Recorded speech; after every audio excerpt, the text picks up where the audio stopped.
South India shopping mall the wedding మంత్ర సరికొత్త wedding collection south India shopping mall.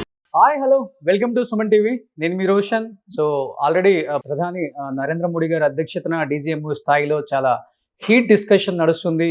So అందరూ కోరుకుంటుంది కూడా రెండు ప్రధాన అంశాలు భారత్ పాక్ ముందు పెట్టబోతుంది అని అందరూ ఎక్స్పెక్ట్ చేస్తున్నారు. ఒకటి పీఓకే స్వాధీనం, రెండు మసూద్ అజార్ని అప్పగించాలి. ఈ కీలక అంశాలతో పాటు రాహుల్ గాంధీ కూడా ఒక స్టేట్మెంట్ ఇచ్చారు ఇప్పుడే. మోడీ గారు ట్రంప్ చెప్తే ఎందుకు యుద్ధం ఆపేస్తున్నారు, అసలు వాళ్ళిద్దరి మధ్య ఏం జరిగింది అది ప్రజలకు చెప్పాలి. 1971 యుద్ధానికి ఇప్పుడు జరిగే ఈ వారికి రెండు కంపేర్ చేస్తూ వాళ్ళ గొప్పతనం వీళ్ళ గొప్పతనం ఏంటో రాహుల్ గాంధీ కూడా ట్వీట్ చేస్తున్నాడు. సో ఇదే అంశం మీద బీజేపీ సీనియర్ నేత, ప్రస్తుతం TTD board member Bhanu Prakash గారు ఏం మాట్లాడతారో ఒకసారి చూద్దాం. ఎందుకంటే ఢిల్లీలో ఉన్న నాయకులతో చాలా స్నేహపూర్వకమైన ఒక సంబంధం. అసలు ఎలాంటి డిసిషన్ తీసుకోబోతుంది, 2:30కి ప్రెస్ మీట్లో అసలు ఏం చెప్పబోతున్నారు, 140 కోట్ల మంది భారత్ ప్రజలు వెయిట్ చేస్తున్నారు ఆ ప్రెస్ మీట్ కోసం. సో భాను ప్రకాష్ గారు నమస్తే అండి. జై హింద్ అన్న. సో చూస్తున్నాం, ఆల్రెడీ మీరు కూడా చూస్తున్నారు. సో వార్ అనేది ఆపరేషన్ సింధూర్ 1, సింధూర్ 2 ఎంత వేగవంతంగా జరిగిందో అందరం చూసాము. బట్ ఆపరేషన్ సింధూర్ 3 జరుగుతుంది. పీఓకే స్వాధీనపరుచుకుంటారు. పాక్ రెండోసారి భారత్ను దెబ్బ కొట్టడానికి ఛాన్స్ ఇవ్వడం మోడీ అనుకున్న క్రమంలో ఒక్కసారిగా ట్రంప్ ఇచ్చిన ట్వీట్ వల్ల ఒక్కసారిగా భారత్ వెనక్కి తగ్గాల్సి వచ్చింది. బీజేపీ స్టాండ్ వెనక్కి తీసుకోవాల్సి వచ్చింది. స్ట్రాటజీలు లేవు, ఏమీ లేవు. ట్రంప్ ఏది చెప్తే అదే మీరు ముందుకు తీసుకెళ్తున్నారు అని చెప్పి కూడా రాహుల్ ఇప్పుడు ఒక స్టేట్మెంట్ ఇచ్చారు. ఫస్ట్ ఆఫ్ ఆల్ దాన్ని ఎలా చూడొచ్చు? అసలు రాహుల్ గాంధీ గారికి భారతదేశం గురించి మాట్లాడే నైతిక హక్కు ఎప్పుడో కోల్పోయాడు. విదేశీ గడ్డపైకి వెళ్ళి ఏ రోజైతే ఇక్కడున్నటువంటి భారతదేశం గురించి అవహేళనగా మాట్లాడడం ఇవన్నీ పరిశీలిస్తే రాహుల్ గాంధీకి పరిమితి చెందలేదు రాజకీయాల్లో. ఆయన ఎంతసేపు నకిలీ గాంధీగా పేరు పెట్టుకొని ప్రజలకు వస్తున్నాడు తప్ప ఆయనకు ఉన్నటువంటి సబ్జెక్ట్ కానీ, ఆయనకి భారతదేశం ఉన్నటువంటి అభిమానం కానీ, భారతదేశం మీద ఉన్నటువంటి ప్రేమ అందరికీ తెలుసు. గతంలో ఇప్పుడు ఏదో చెప్పారు మీరు 1971కి ఇప్పటికీ కంపేర్ చేసేది. అయ్యా రాహుల్ గాంధీ గారు 1971 నుంచి ఈ రోజు వరకు మీరు చేసినటువంటి బుజ్జగింపు రాజకీయాలు, బుజ్జగింపు ఓటు బ్యాంకు పాలిటిక్స్ వల్ల ఈరోజు ఈ దుస్థితి ఏర్పడింది. ఎవరయ్యా ఈరోజు పీఓకేకి ఈరోజు అసలు 1971 యుద్ధం చేసేదానికి కారణం ఎవరు చెప్పు? నువ్వు యుద్ధానికి కారణం ఎవరు? ఇంకా ముందుకు పో. 1947 తర్వాత ఏం జరిగింది భారతదేశంలో, పార్టీషన్ తర్వాత ఏం జరిగింది? ఒకసారి లాహోర్ వరకు వెళ్ళినటువంటి మన వీర సైనికుల్ని ఆ రోజు ఎందుకు కాంప్రమైజ్ అయ్యావు నువ్వు? పీఓకే అంటే ఏంటి అర్థం? పాక్ ఆక్యుపైడ్ కాశ్మీర్ అది, పీఓకే కాదది, ఐఓకే అని చెప్తున్నా మేము. ఇండియన్ ఓన్ కాశ్మీర్ అది. ఐఓకే అని మేమందరం నినదిస్తున్నాం. 140 కోట్ల మంది భారతీయులు మేము భావిస్తున్నాం. ఈరోజు దీనికి అన్నిటికీ కారణం మీ ఓటు బ్యాంక్ రాజకీయాలు కదా. గతంలో కాశ్మీర్ లో మన వీర సైనికుల మీద రాళ్ళు వేస్తున్నారు. పని మీద ఇది జరిగింది. ఈ మధ్యకాలం ఎక్కడ జరుగుతోందా? వాళ్ళ కను వేస్తాడు, వీళ్ళు మౌనంగా పోవాలంట. ఏందయ్యా రాళ్ళు వేసేది? మనం ఈరోజు అందరూ ఇంత ప్రశాంతంగా మనం ఇక్కడ కూర్చొని మాట్లాడుతున్నాం అంటే దానికి కారణం తమ ప్రాణాలని పణంగా పెట్టి ఒక మురళీ నాయక్ అనేక మంది తమ ప్రాణాన్ని పరంగా పెట్టి మనకి ఈ రోజు స్వేచ్ఛనిచ్చారు మాట్లాడేది.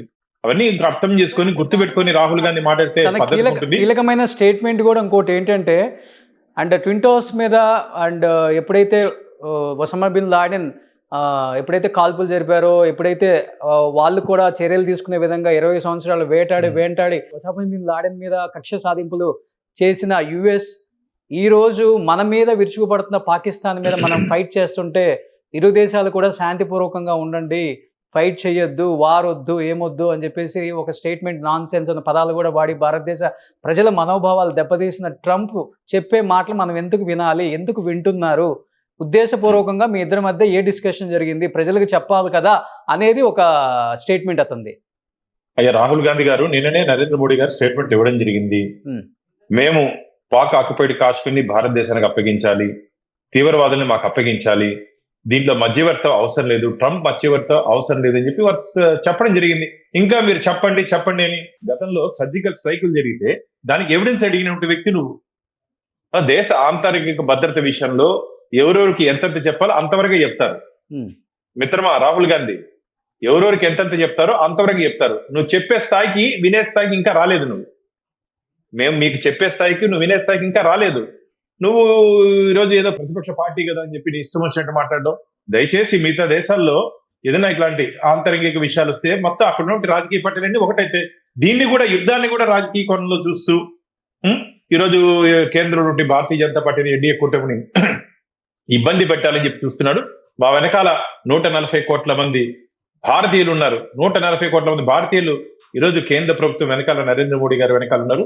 కాబట్టి ఇలాంటి నకిలీ గాంధీలు ఏం మాట్లాడినా మేము పట్టించుకోవాల్సిన అవసరం లేదు. అంటే డీజీఎంఓ స్థాయిలో అధ్యక్షతన ఇప్పుడు జరుగుతుంది కానీ మీటింగ్ 2:30కి ఒక ప్రెస్ మీట్ ఉంది, అందరికీ తెలిసిందే. 140 కోట్ల మంది కూడా టీవీ ఆన్ చేసుకొని కూర్చున్నారు. ఇంకొకటి ఏంటంటే అక్కడ ప్రభుత్వానికి కానీ మిలిటరీకి కానీ అంటే ఆర్మీకి కానీ ఏమాత్రం పడదు. మనకు అలా లేదు. త్రివిధ దళాలు కానీ అండ్ మోడీ గారు కానీ రక్షణ శాఖ కానీ అందరూ విదేశాంగ కానీ అందరూ కూర్చుని ఒక డిసిషన్ తీసుకొని ముందుకు తీసుకెళ్తారు. అక్కడ వాళ్ళైతే డీజీఎంఓ స్థాయిలో అధ్యక్షతను మీటింగ్ రావడానికి సిద్ధంగా ఉన్నారు, కూర్చున్నారు, హీట్ నడుస్తుంది ఇక్కడ. కానీ అక్కడ మునీర్ ఆసిఫ్ ఏమాత్రం తగ్గేదే లేరు, వారిని ఏమాత్రం వెనక్కి తీసుకునేది లేదు. ఎప్పటికప్పుడు మేము భారత్ మీద అటాక్ చేస్తాం, చైనా సపోర్ట్ చూసుకొని ఒంటెద్దు పూకడు వెళ్తున్న పరిస్థితులకు కూడా మనకు కనపడుతున్నాయి. ఈరోజు ఈ డీజీఎంఓ స్థాయి అధ్యక్షతన ఈ మీటింగ్ సక్సెస్ అవుతుంది అనుకుంటున్నారా మీరు? 12 గంటలకు మొదలవ్వాలి సమావేశం, మళ్ళీ ఇప్పుడు 2:30కి అన్నారు, ఇప్పుడు మళ్ళీ వాయిదా పడింది సాయంత్రం 5 గంటలకి. ఏదో ఊరికి ఎగిరిగిరి పడితే పాకిస్తాన్ వాళ్ళకు ప్రపంచ చిత్రపటంలో పాకిస్తాన్ కనపడదు. ఊరికి ఎగిరిగిరి పడ్డారు అనుకోండి, ప్రపంచ చిత్రపటంలో పాకిస్తాన్ కనపడదు.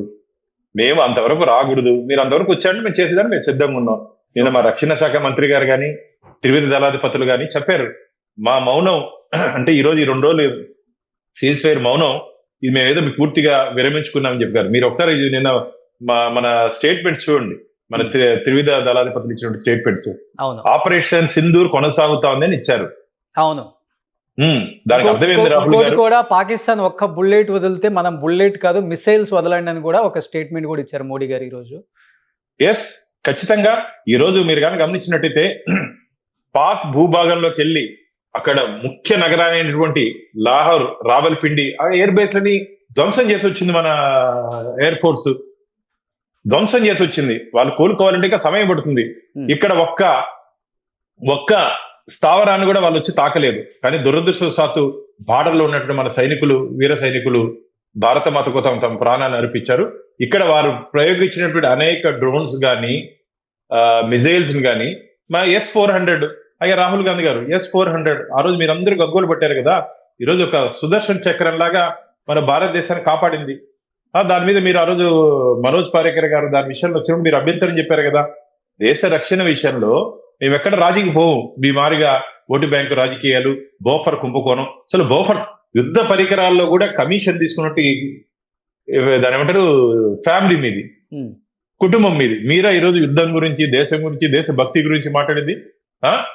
అవినీతికి క్యార్ ఆఫ్ అడ్రస్ మీరు. దేశభక్తిలో మమ్మల్ని శంకించే అవసరం లేదు. ఈరోజు 140 కోట్ల మంది భారతీయులు మా వెనక ఉన్నారు. నువ్వు ఏదో మాట్లాడాలా న్యూస్లో హెడ్లైన్స్ కి, టీవీలో ఫ్లాష్ బ్రేకింగ్ న్యూస్లకి మాట్లాడాలి తప్ప నీలో సత్తా లేదు రాహుల్ గాంధీ. నీ కథ అందరికీ తెలుసు. నీకు ఇంకో నిక్ నేమ్ కూడా ఉంది. ఎందుకు అది నేను మీ ద్వారా చెప్పించేది ఎందుకు? నా ద్వారా ప్రజలు నిన్ను రాహుల్ గాంధీ అని కాకుండా ఇంకో పేరుతో పిలుస్తున్నారు. ఆ పేరు ఎందుకు ఊరికే నేను చెప్పేది మంచిది కాదు. మేము మళ్ళీ ఆ పేరు కానీ చెప్తే.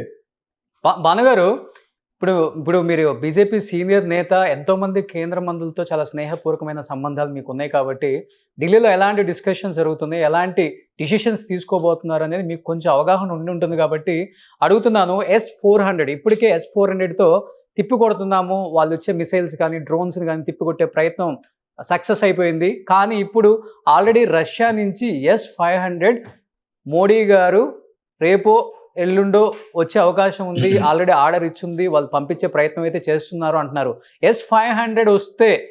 S-500 నిజంగానే వస్తే ఏం జరగబోతుంది? S-500 నిజంగానే కొనుగోలు చేశారా దాదాపు 10,000 కోట్లు పెట్టి? ఇప్పటికే భారతదేశం సొంతంగా తయారు చేసినటువంటి ఆకాష్ గాని, బ్రహ్మోస్ గాని ఇవన్నీ మన దగ్గర ఉన్నాయి. ఈ యుద్ధ పరికరాల విషయంలో ఇంకా అడ్వాన్స్ పోవాల్సిన అవసరం ఉంది. ఎందుకంటే ఇప్పుడంటే గతంలో గుర్రాల మీద, ఏనుగుల మీద పోయి యుద్ధాలు చేసుకునే వాళ్ళు. మన చరిత్రలో కానీ చూసుకుంటే గుర్రాల మీద, ఏనుగుల మీద ప్రత్యక్షంగా దూరి యుద్ధం చేసుకుని ఇదంతా ఎయిర్ స్పేస్ లో చేస్తున్నారు. మీరు మొన్న గమనించినట్టయితే మొత్తం పైనే ఆకాశంలోనే యుద్ధం జరిగింది. దాన్ని నివారించాలంటే ఇప్పుడున్నటువంటి లేటెస్ట్ ఎక్విప్మెంట్స్ తీసుకోవాల్సిన అవసరం కనిపిస్తున్నాయి ఉంది. విజువల్స్ లో కూడా S-500 ఎలా ఉంటుంది, S-500 మన దేశానికి రాబోతుంది, S-500 తో వాళ్ళని పూర్తిగా అంతం చేసే కానీ- విధంగా ఒక డిసిషన్ అయితే తీసుకుంటున్నారు. S-500 రాబోతుంది. S-500 మీకు విజువల్స్ లో కనబడుతుంది, ఒకసారి చూడొచ్చు.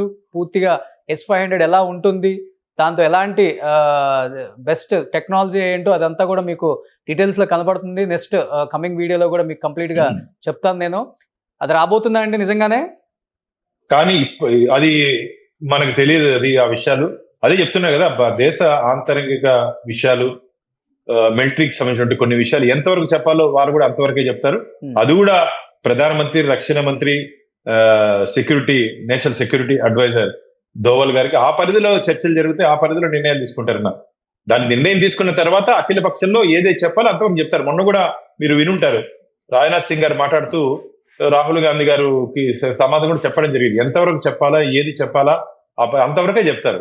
ఓకే. వారు ప్రధానమంత్రిగా, వారు అమ్మగా వాళ్ళ నానమ్మ గారు ఉన్నప్పుడు కూడా, వాళ్ళ నాన్నగారు ఉన్నప్పుడు కూడా అందరిని పిలిచి వీధి పంచాయతీల మారిగా, చెట్టు కింద పంచాయతీల మారిగా మొత్తం చోలో చెప్పరు రాహుల్ గాంధీ గారు. చోలో చెప్పరు. మీరు కూడా ఒక రాజకీయాల్లో ఒక గల్లీ నుంచి ఢిల్లీ వరకు పరిపాలించిన ఒక పార్టీ నుంచి ప్రాతినిధ్యం వహిస్తున్నారు. మీకు తెలియదు ఏం జరిగింది గతంలో?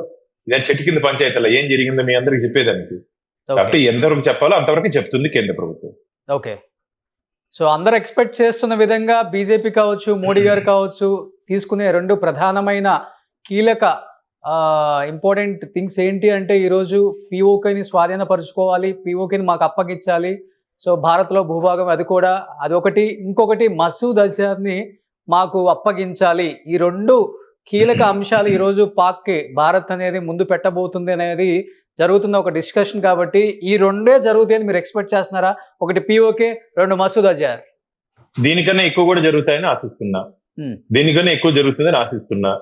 వారు ఒక్క బుల్లెట్, ఒక్క డ్రోన్ వదిలితే ఖచ్చితంగా ఈ నుంచి కొన్ని వందల వేల మిజైల్స్ పోయి కొట్టే పరిస్థితి ఉంది. మా సహనాన్ని పరీక్షించద్దండి. మొన్న పహల్గామ్ లో జరిగినటువంటి సంఘటన చాలా బాధాకరమైన సంఘటన.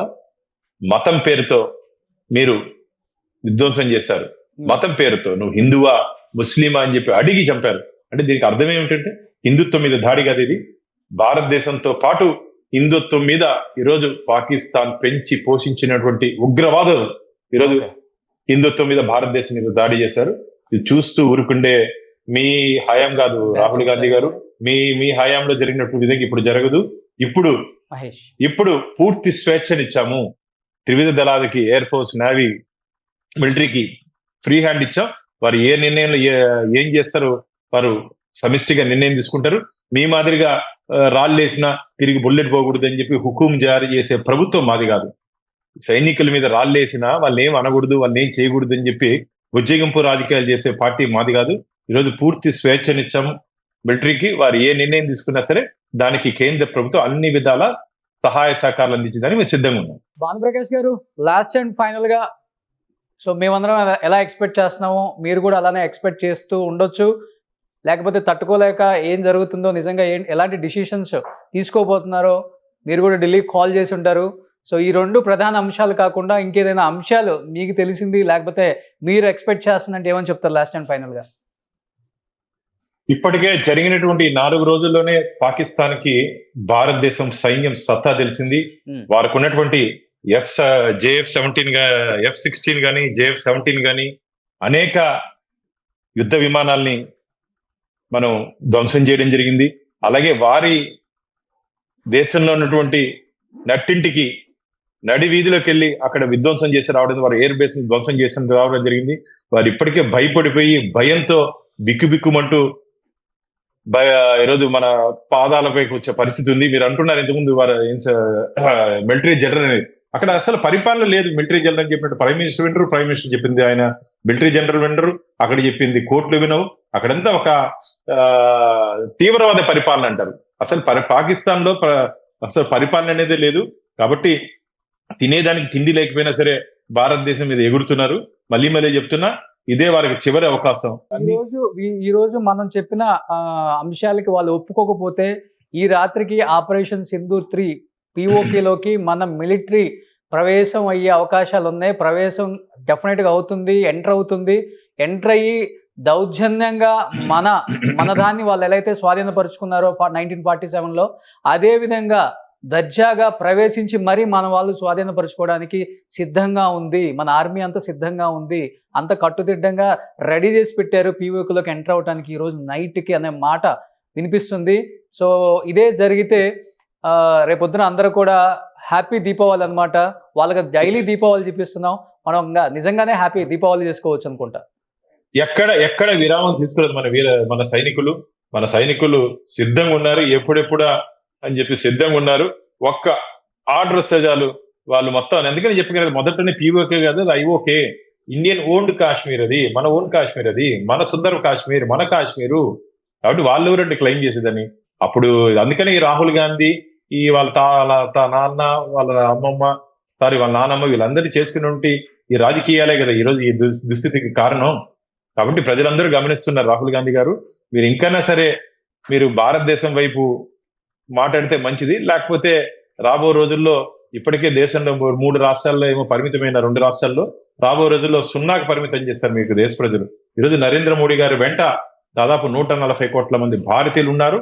అది నరేంద్ర మోడీ గారు తీసుకుంటే ఏ నిర్ణయమైనా సరే మేము స్వాగతిస్తామని చెప్పి ప్రజలు ఉన్నారు. కానీ ఒక ప్రతిపక్ష పార్టీగా దేశం క్లిష్ట పరిస్థితులు ఉన్నప్పుడు అండగా ఉండాల్సిన మీరు ఈరోజు రాజకీయాలు చేస్తూ, రాజకీయ కోణంలో ఆలోచిస్తూ, రాజకీయ లబ్ధి పొందాలని చెప్పి ఒక నీచపు ఆలోచనకి మీరు రావడం జరిగింది. రాబో రోజుల్లో ఖచ్చితంగా భారతదేశ ప్రజలు మీకు బుద్ధి చెప్తారు.